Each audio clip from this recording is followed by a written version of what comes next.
సినీ ప్రియులకు multiplex association of India bumper offer ప్రకటించింది. మే 31న cinema lovers day సందర్భంగా దేశవ్యాప్తంగా ఏ భాష సినిమా అయినా, ఏ షో అయినా ప్రేక్షకులు ₹99 టికెట్కే చూడొచ్చని వెల్లడించింది. పీవీఆర్, ఐనాక్స్, సినీపోలిస్ లాంటి చైన్లతో పాటు దేశంలో 4,000కు పైగా ఉన్న స్క్రీన్లలో ఇదే టికెట్ ధర ఆ రోజు అందుబాటులో ఉంటుందని తెలిపింది. ప్రేక్షకులను మళ్లీ థియేటర్ల వైపు రప్పించే చర్యల్లో భాగంగా ఈ నిర్ణయం తీసుకుంది.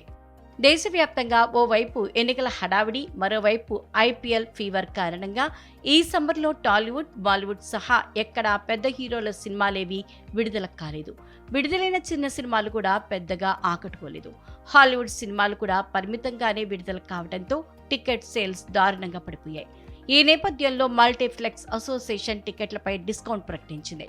Book my show, Paytm, Amazon pay లాంటి ఆన్లైన్ వేదికల ద్వారా మే 31న సినిమా టికెట్లు బుక్ చేసుకునేవారు 99తో పాటు జీఎస్టీ, కన్వీనియన్స్ ఫీజ్ అదనంగా చెల్లించాల్సి ఉంటుంది. ఒకవేళ నేరుగా థియేటర్లోని కౌంటర్లో టికెట్ కొంటే మాత్రం జీఎస్టీ, ఇతర ఛార్జీలు ఉండవు. అయితే ఐమాక్స్, రిక్లైనర్ సీట్లకు మాత్రం ₹99 టికెట్ వర్తించదు.